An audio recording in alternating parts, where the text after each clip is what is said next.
Kaixo, Mikel. Kaixo, Eugeni. Zimuz. Ongi naiz. Benetan, mila eskerretu zeragatik. Bueno, eskerrik asko zuri gonbidatzeagatik. Gainera, nik Mikel oso maitea dut zergatik opari batzuk egin duzukit egiten dugunetik eta Bai. Eta oso eskerretuta nago. Bai, pues ez duzu eskerrak eskatu eman beharrik. Zere, bueno, gustora etorri naiz eta opariak ere, bueno, liburuak, bai, irakurtzen badituzu, niretzat oparia da, niretzat, persona norbaitek irakurtzen baditu nire gauzak, nire hori ere opari bada. Nola? Egia. Nola ditugu irakurko mesede? Bueno, hain beste gauza dago irakurtzeko. Aizukenea interesala balio duena. Bai, baina gauza asko dago eta gauza asko oso politak. Eta, bueno, hautatu egin behar da, ez dugu denborarik dena irakurtzeko, ez? Niri gertatzen zait eta ulertzen dut. Atzo topatu nintzen lagun batekin Iruñen, eta esan zidan, bai, zure azken liburua iritsi da nire etxera, arrebak oparitu dit, baina ez dut irakurri. Eta erranien, lasai, bueno, ez dut irakurri oraindik. Esan dit, behira, motxila betea daukat liburuz. Eta hola, pues hori, nire gertatzen zait. Nire gainera hori, ezagutzen ditut idazleak eta normala da. Eta, joder, publikatzen dituzte liburuak eta nahi nituzke nire ezagun guzien liburuak irakurri, baina batzuan ezinezkoa da edo berehala ezinezkoa da, eta denbora behar dut, ez, hortarako.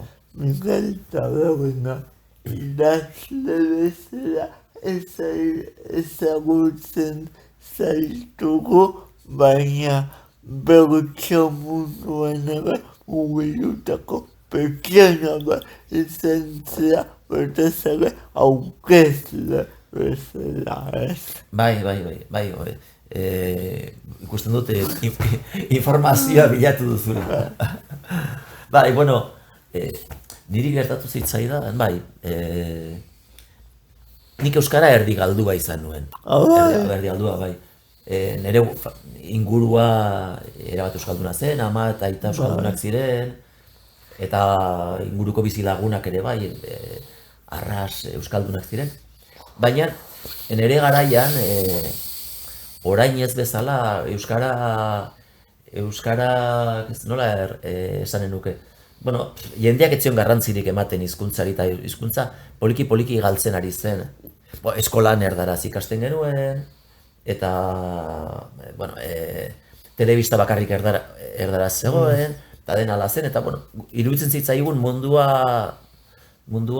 erdaraz zela, eta gauza ederrak erdaraz zirela. Bueno, eta inkostienteki euskara galtzen joan nintzen, bueno, enroiatuko naiz gehiegi.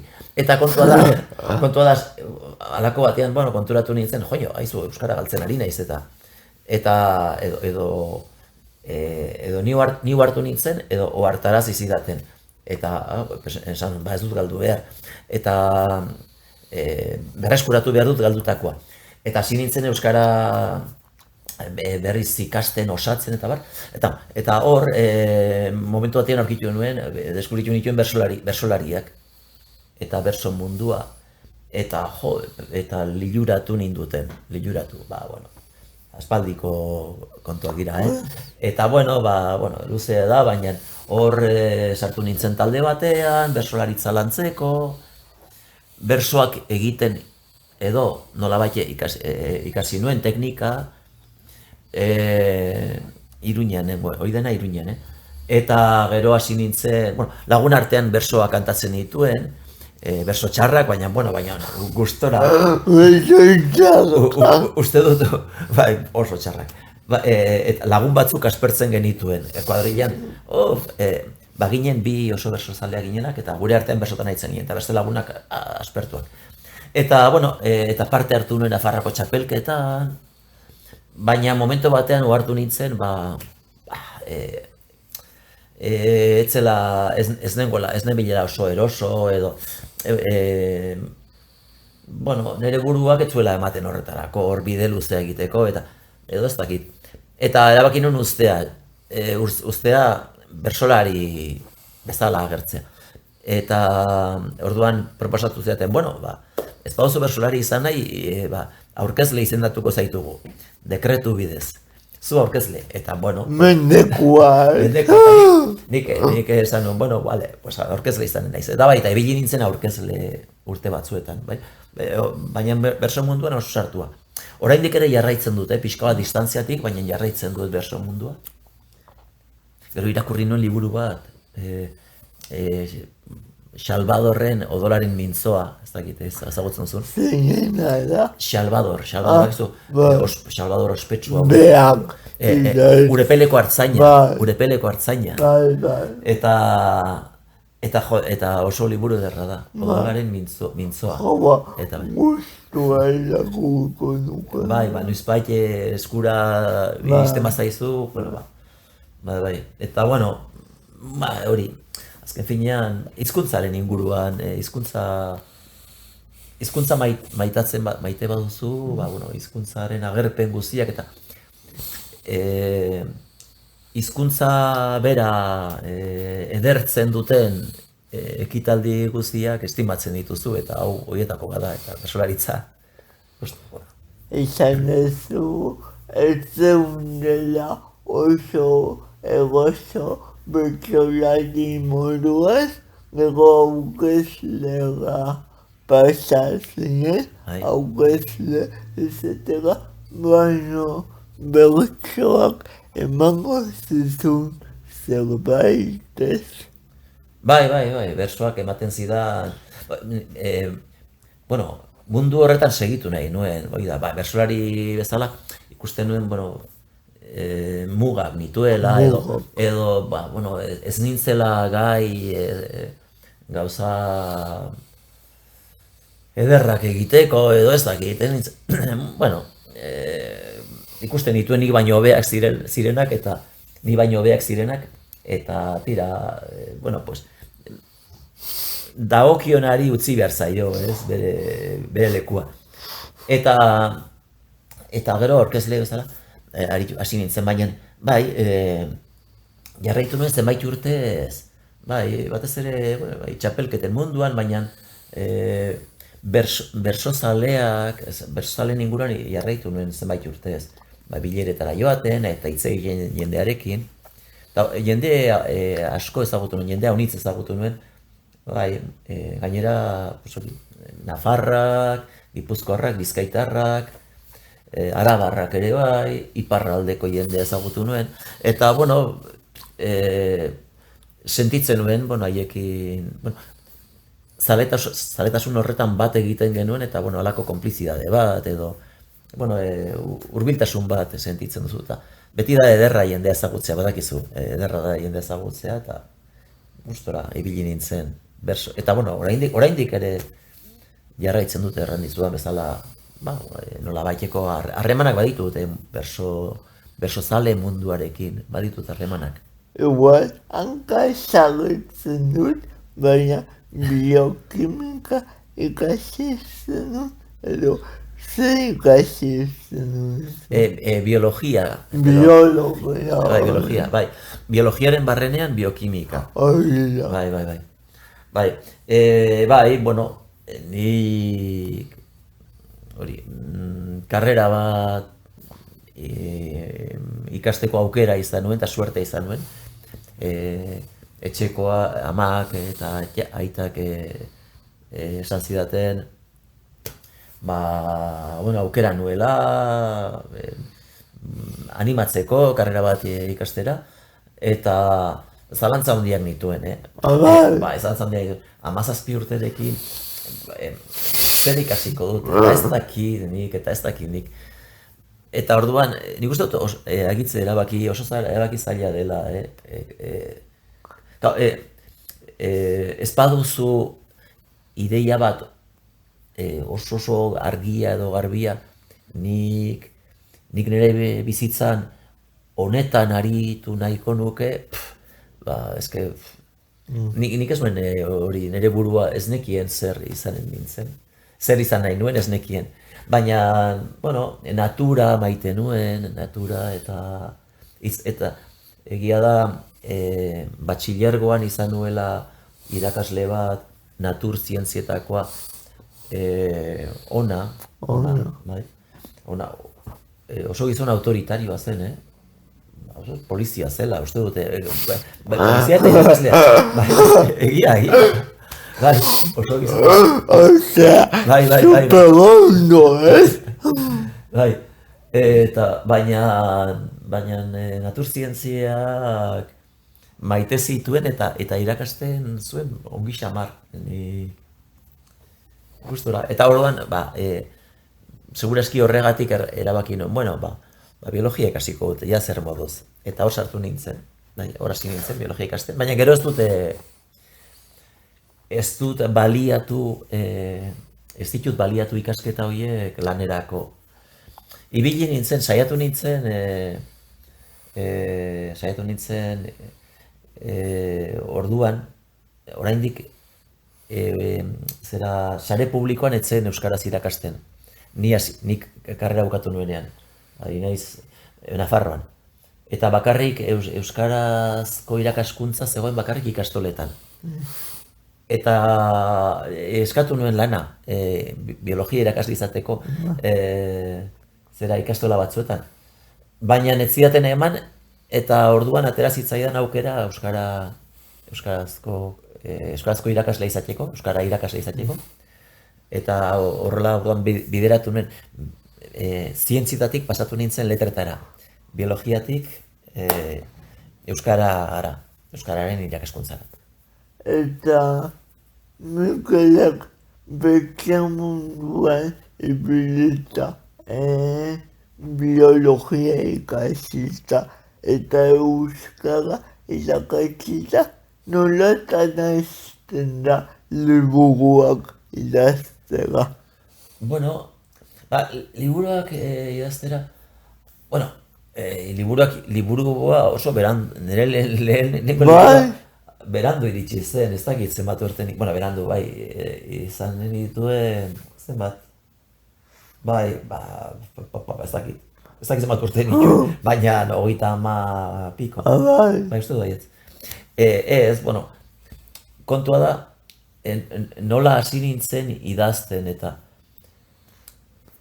hori, euskaltzaletasuna eman zidan, bueno, pues euskara berreskuratzeko lanean, emeziko berreskuratu, gero landu, gero hasi nintzen irakasle, eta nire indar guztiak edo nire amets guztiak euskararen inguruan egiten dituen, euskara bai niretzat eta bai kanpoarentzat, banekien euskara beti ibili da, orduan ere bai, orain eta lehen ere bai, beti alako lehia batian, normaltasun bat lortzeko, ez? Eta orduan, bai niretzat eta bai kanporako euskararen inguruan ibili nintzen. Eta orduan, oroitzen naiz, herria diot beran, nahiz eta sakarra naizen, baina nire bizia beran egiten nuen, bera ondoan zegoelako nire etxea. Herrian, fanzine bat edo atera zen edo noizbait, eta bai, bueno, eta idatzi nuen zerbait idatzi nuen. Ez dakit izan zen lehenago zen, fanzine bat orain aldizkari normala dena, Txipitapa izeneko ez dakit zautzen duzun, Txipitapa. Telebista bat. Egon zen, baina aldizkaria bazen eta bada oraindik. Eta orain aldizkari formala edo arautua eta maiztasun regular baduen eta bar. Baina asistenean fanzine bat zen, alegia, ez zuen maiztasun finkorik eta bar. Eta hor hasi nintzen idazten artikuluxkak, zerbait, ez nuen ere izenarekin sinatzen, bada espadare, Eta baita ere, egin ziren, bueno, eta ez dakit noiz, orduan lehenbiziko hasi nintzen aldizkarian, edo egin zen baita eralako folleto bat, edo esku horri batzuk egin ziren, Bidasoaren eguna ospakizun baterako, edo jai baterako, festa baterako. Eta, ez dakit, seguraski esan zidaten, zerbait idatzi nahi duzu, eta idatzi nuen artikulu bat. Eta orduan, bueno, ezke banuen pixka bat, gogo hori idazteko, imitatzeko, idazle honak imitatzeko. Eta orduan, nire herriko persona batek esan zion nire anaiari, aizu, hau zure anaia da, ez? Galdetu zion, ez nuen sinatzen, baina jendeak bazekien, nik izen goitea ipintzen nuen. Eta hau zure anaia da, ez? Eta, bai, nire anaiak idatzi dori. Eta, ongi idazten du, Eta anaiak esan zidan, aizu, esan diate ongi idazten duzula. Eta, bai, eta orduan, animatu nintzen pixka da, aizu. Halako persona batek, kompromiso hori gabe esateko, uste baldin badu ongi idatzi duela, pixka bat arrotu nintzen pixka bat.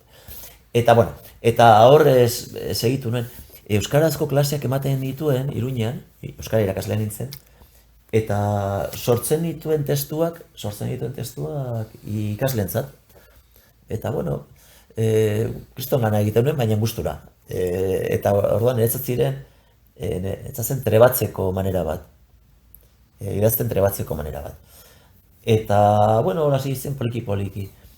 Eta gero, halako batean, uste dut zurekin, ezagutu nuen Jon Alonso. Ezagutu nuen Jon Alonso. Egon zen hemen, zurekin, ez? Eta ura ere euskara irakaslea zen elkarrekin ginen, elkarren ondoan. Eta uste dut berak esan zidala. Pentsatu zutela berak eta bere lagun batzuek aldizkari literario, komila artean, aldizkari literario bat argitaratzea. Zen Donostian bazegoen aldizkari literario bat, Bilbon beste bat, gero Baionan hasi zen beste bat, hasi zen ere bai, eta Iruñan ere beharko genuela aldizkari literario bat euskaraz. Eta ni, bueno, bale. Eta hola, bueno, hasi ginen, egin genuen aldizkari bat, Korrok izenekoa, ez dakit, Jonek hitz egin zuen. Korrok aldizkari literarioa, interneten ikusaiteke, zen, bueno, bilduta dago. Eta hori, hasi ginenan gure, erdaz zerten bezala, gure pinituak egiten. Bai, esaten dizut, segitzen genuen, ez genuen sinatzen egiazko izenekin, segitzen genuen lotxatuta, bazpadere, ez izenekin. Eta hola. Eta hor hasi ginen, bueno, aldizkari literario hartan, edo sasi literario hartan, baina gustura elkartzen ginen, pensatzen genuen aldizkari zer idatzi behar genuen, idazten genuen, saltzen genuen guk, ez dakit nola bait ere, edo bueno, banatzen genuen. Eta hola iraun genuen, ez dakit 3-4 urtez, eta halako batean norbaitek esan zuen, bueno, ni aspertu naiz, honekin, ja nik gauza serioagoak egin nahi ditut. Eta aski. Eta, bueno, orduan, bale, bakoitza bere aldetik joan zen, eta Jon Alonso publikatu zituen bere liburuak, ni baino lehenago hasizten bera, Jon Alonso oso langilea baita, eta gaitasuna handia du, eta oso idazle ona da. Eta beste batzuk ere hasi ziren, Josetxo Azkona, Xabier Díaz, eta, bueno, eta nik ere noizbait, ni hasi nintzen hor, bueno, nire gauzak egiten, eta hortik etorri zen lehenengo liburua. Baina, bueno, liburua etorri zen, lehenengo publikazioa, nire lanak bialin dituen lehiaketetara, literatur lehiaketara. Eta lehenengo libura hola sortu zen, poema liburu bat zen, Bakizun Mendearen Iluna Barrean, uste dut gura izan zela lehena, eta izan zen sariketa baten emaitza. Eta horrela hasi nintzen. Bueno, ni idazle kaskarra eta gutxi idatzi dut, oso pozik nago idatzi duenarekin, baina gutxi idatzi dut. Baina, Eta, bueno, baina- beti aritu naiz idazten, baina gutxi. Baina agian gutxi idatzi duzu, baina ondo atera zaizu. Noski, gutxi baina ona. Ona. Gutxi baina ona. Zer kontatzen du mendearen ilunabarrea? Mendearen Ilunabarra horitzen naiz, bueno, horrela atera zen titulua, ez dakit zergatik. Baina, Oso polita da titulua. bai, hori argitatu zen, oso orain dela 25 urte. Bai, 90 inguruan hor nonbait, bai, 15, ez dakit noiz. Eta bai, horitzen garai hartan, ikusten nuen Euskal Herria, liburuaren baitan dagoela lako gogoeta ezkor bat. Bueno, Euskal Herrian tentsio handiak zeuden, eta, bueno, sufrimendu handia zegoen, ez, borroka armatua zegoen, eta hilak, ezker eskuin egun eroko berrietan, ez dakizu gaztea zara, baina orduan oso urte gogorrak izan ziren. Gaztean baino tokatu zen informatzea. Bai. Eta orduan, bueno, nerea zen, mendearen Ilunabarra eta alako, ez dakite, eskortasun bat edo. Bai. Hori da, liburuaren baitan hori dagoena gehien bat hori zegoen. Gero denetietarik daude poemak, liburu bat osatu behar duzu eta gutxienez idatzi behar dituzu ez dakit zenbat lerro. Eta orduan, ni ez naiz oso emankorra, gutxi nire baratzeak frutu gutxi ematen du, eta orduan niri asko kostatzen zait, bueno, zera horriak betetzea, eta, bueno, orduan, bai, liburuan pixkat denetarik dago, baina gogoan dut, gogoeta edo refleksio hori zegoela nire baitan, ezkortasuna, horregatik Ilunabarrean, bueno, iluntasuna ikusten nuen gehien bat giroan. Holako zerbait. Ez dakit. Asko kostatzen zait, esplikatzea nire gauzak ez egiten ditudanean, nire baitan, nire buruan, bai, gauza bakoitzak badu bere arrazoia, eta baina gero esaten diate esplikatzeko, eta kostatzen zait, hitzak aurkitzea esplikatzeko, azaltzeko. Alteratzen zaizuna, benetan. Gero etorri zen, aboleo izango txokolatezeko dinamita, alkazoroko benta, akambele kantak, hori da azkena, irakurritetela posleto, eta oso polita iruditu zai. Eskerrik asko, eskertzen dizut hori irakurtzea, erran dizudan bezala, hori netzat opari bada. Bai, hoixe, mendearen Ilunabarrean eta gero, poesia beti idatzi dute, baina baita ere, ez dakit nola, ipuin gintzarekin hasi nintzen, bastonen bolada bat, desente ipuinak idazten edo, narrazio laburrak. Eta, bueno, eta horiek ere, hasieran lehiaketa batzuetara bidali nituen. Eta irabezi nituen bi lehiaketa, bueno, garrantzitsu xamar, edo Tene Mujika saria debakoa eta Donostiako udalaren ere bai. Bueno, kontua da, ni ez ezaguna nintzen argitaletxeen zat, eta horrela. Baina bi sari irabazi nituenez, etorri zitzaizkidan galdetzera. Aizu, Mikel, aizu ikusi dugu bi sari irabazi dituzula, eta behar bada izanen dituzu ipuin gehiago edo zerbait argitaratzeko, eta, bueno, horrela hasi zen, eta harreman horretatik sortu zen Txokolatezko dinamita. Txokolatezko dinamita, ipuin liburua, bai. Bueno, ez dakit nahi zuen hor gelditzea, baina Txokolatezko dinamitan horitzen naiz, bai, oso esperientzia polita izan zen. Nik uste liburu, nire gustatzen zaidan zait liburu hori,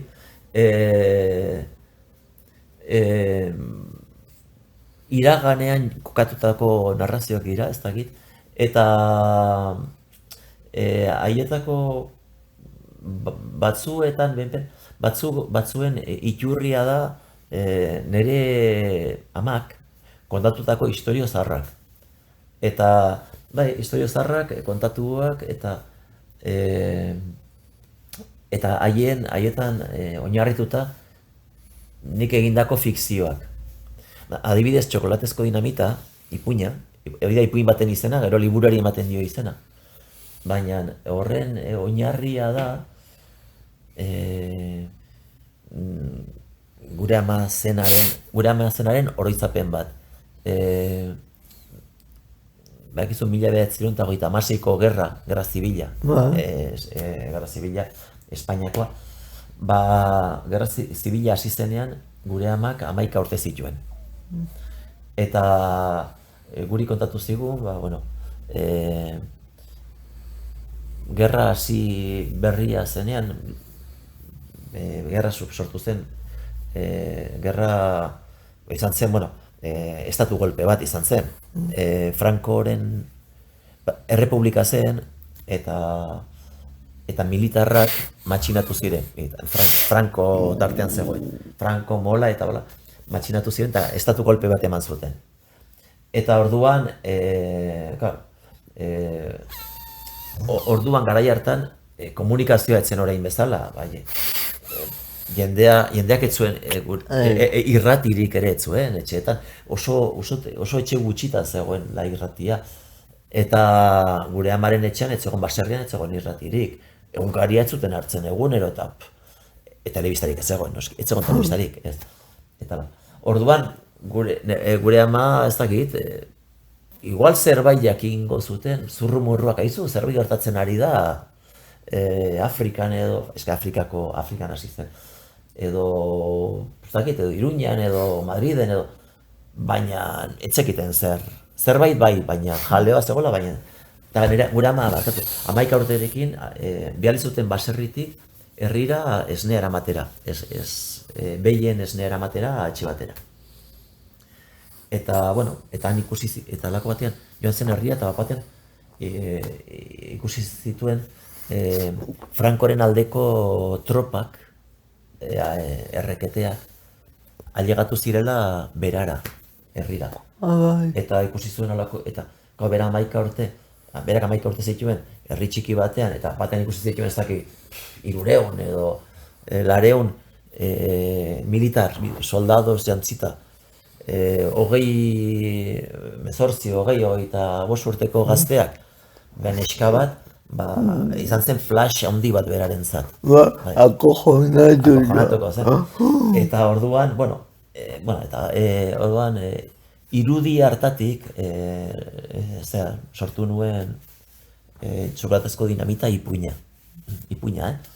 Eta gero ipuin gehiagorekin etorri zen liburua.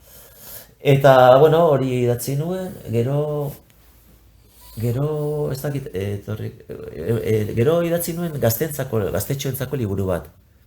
Ibaiak nahi duen tokiraino. Eta hori argitaratu nuen, narrazio bat. Eta gero, Alkasoroko benta, etorri zen, narrazio luzea. Eta azkenean etorri da Arkambele kanta. Baina, kostaz zait. Nik Arkambele kanta komentatu nahiko nuke, baitez ere irakurrilatulako. Eta niretzako ez oizan gogoratzen, baina asko kalean daude kokatuak poema asko, Kalean? edo niretzako irakupen hori, sentsazio hori. Liburuko poemak kalean kokatuta daudela, diozu? Ba, Bueno, jolasten eta. bai, bai, Bai, bueno, liburua, hoxe, irakurri baldin bauzu, lan handia eman dizut. Laia. Egun batetik bestera irakurri nula ustete librenean bilagun eta segidan irakurri nuen. Bai, bueno, hor, pixka bat, bakizu gauza desberdinak, kostatzen zait, esplikatzea, gauza desberdinak daude liburuan, ez? Eta, bai, badaude oroitzapen personalak, aspaldiko gauzak, bueno, aipatu zuna behar bada, jolasean eta bar, aurra nintzeneko, bueno, olako, gainan, poema baino narrazio poetikoa, posible baldin bada esatea. Narrazioak egia. Narrazio bat, hasieran eta bukaeran badaude bi narrazio,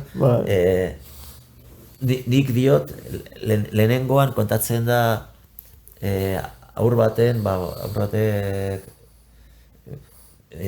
munduaren aurkikuntza edo ez, mundua aurkitzea edo zer da, bizitzen hastea, eta bukaerako narrazioan, bueno, eriotzaz ohartzea, ez, bizitza, ez, eta eriotza, ez, ez, bai, bizia eta eriotza barkatu, bizia eta eriotza. Eta, bai, bi narrazio daude hor pixka bat kokatu ditudanak hasieran eta bukaeran. Eta, bueno, gero denetik dago pixka bat, bai, hitz egiten dut, aber ez dakit zer nahi duzu komentatzea hortik. Edaki, okugutzen zaizu poema gamaetero. Ez dakit. Bueno, gauza, horitzen ez, bueno, hasierako oso denak ez ditut buruan, Bueno, gauza desberdinak jorratu nahi izan ditut.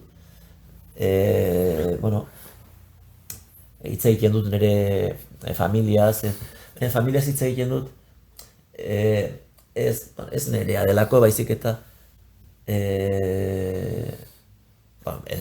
nireak direlako ezagutzen ditut, baina behar bada haiek ordezkatu dezaketelako beste hainbat jende, ez? Mundu bat, garai bat, egoera batzuk hitz egiten dut adibidez. Bueno, aitari buruz banuen interes berezia noizbait plazaratzeko nire barrenean nire buruari egiten izkion galdera batzuk plazaratu nahi nituen hil zen, aita horren dela 22 urte, espaldi. Eta aitari buruz hitz egiten dut, bueno, errepasatzen dut pixka bat nola bizitu zen bera, aitak kontatzen zuen, aur denboran gosea pasatu zuela, nahiko bizimodu gogorra izan zuen, ibili zen lan desberdinetan, meategian, ibili zen itsasoan, altzuen bezala, orduan ez zegoen industriarik, eta baina,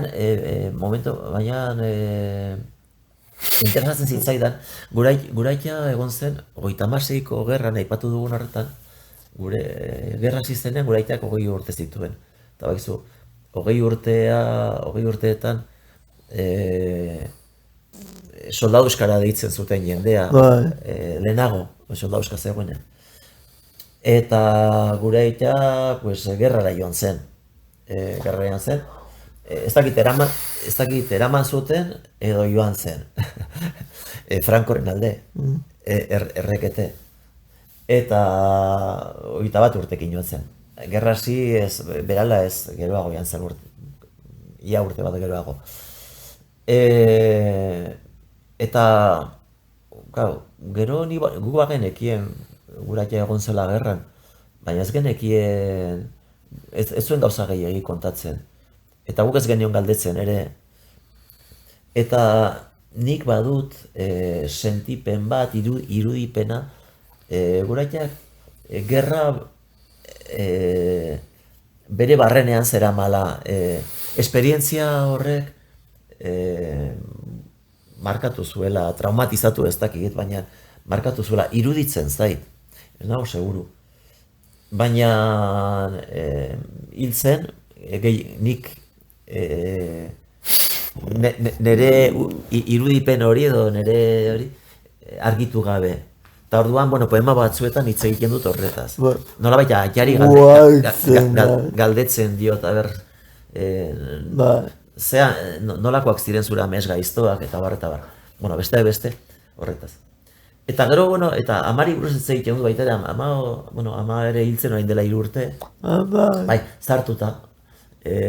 Diferenteak ziren.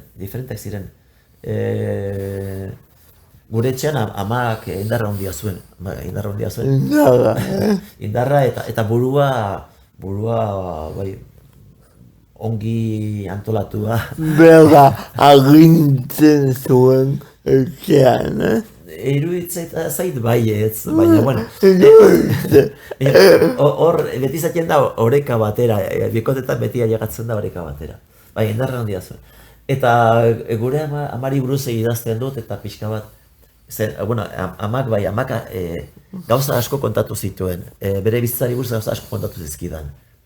Eta interesgarriak, burua ona zuen, eta oso ongi deskribatzen zituen gauzak. Baina, hala ere, uste dut, seguru, denak ez izkidala kontatu. Zen, denok, igual, batzuek gehiago kontatzen dugu besteek baino, baina denok isiltzen ditugu gauzak. Hola, nuke denok, hori bizitzaren legea da. Bai. Orduan, amari buruz idazten dut baita ere, eta zer kontatu zuen eta zer galdetzen diot, zer isildu duzu, hori ere galdetzen diot. Zer isildu duzu. Bai, gero hori parte batean, gero badago poema bat, poema luze bat, Alkaiagako benta, hitz egin nire etxeaz. Baina nire etxea, baina arrazoi batengatik, eta gaina ez, Alkaiagako benta, baina badu urtea, 1978 jartzen dut, 78, pensamon dagoen, non zinen zu, Eugeni? Jaio gabe, non? Bai, nik orduan 11 urte nituen. Baina gutxi gora bera, urtea da gutxi gora berakoa. Baina, pixka bat kontatu nahi nuen, nolakoa zen mundua, ez hain aspaldi eta konturatzeko oso diferentea zela, Izugarri aldatu da mundua, izugarri aldatu dira, harremanak izugarri aldatu dira, bizimodua. Orain beste abiadura batean bizi gara, eta ez du zer ikusirik. Eta hori, Alkaiagako benta kontatzen dut, pixka eta zen gure etxea denda bat, baina zen hipermerkatu bat nahi baduzu zeren denetik saltzen zen, eta tabernare bat zen. Eta orduan etortzen ziren, baserrietako jendea etortzen zen gure etxera, inguruko baserrietako jendea. Ez zegoen kotxerik, eta norbaitek izatean zuen, jendeak bizikletak zituen, eta batek bazuen motoa, baina kotxerik, uste dut, ez zegoela, inork ez zuela kotxerik, orduan, 1978an, gure auzoan. Gure etxean ere ez, Gure etxeak bazuen kamioi zahar bat, ardoa banatzeko, baina, orduan, kontatzen dut, nolakoa zen, bizimodua garai hartan, eta nola agertu zen telebista. Telebista mugarria izan zen, nik uste, gero izan diren aldaketa guztietan, guztiak ulertzeko mugarria. Pantalla, lehenengo pantalla izan zen. Eta pensa orain zenbat pantalla ditugun. Gauza batzuetarako onak dira, baina beste gauza batzuetarako, bueno, asko aldatzen dituzte harremanak. Gauza batzuetarako oso onak dira, baina beste gauza batzuetarako, bueno, asko aldatzen dute. Atxagari irakurri nion, elkarrizketa batian, eta bere, esaten zuen, bere ustez telebista izan dela, behar bada, historian izan